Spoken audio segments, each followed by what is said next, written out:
L'allocation d'actifs des portefeuilles en 2022 a été particulièrement difficile compte tenu à la fois du recul des marchés d'actions, mais aussi du recul des actifs obligataires qui a sans doute été la plus spectaculaire, avec une normalisation à marche forcée des politiques monétaires qui ont entraîné une forte hausse des taux longs.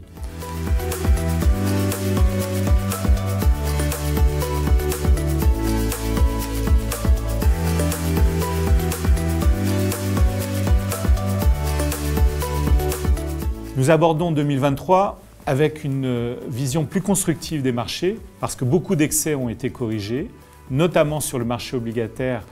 qui était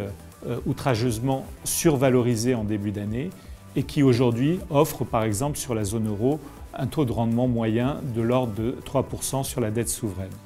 Nous observons aussi sur le crédit des primes de risque qui sont plus compatibles avec ce que les investisseurs souhaitent et permettent aujourd'hui d'avoir des rendements plus attractifs.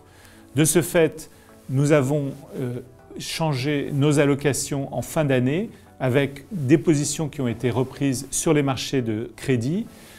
des positions en dette souveraine également sur le marché américain qui nous semble déjà avoir pris de l'avance et refléter une bonne partie de cette normalisation monétaire.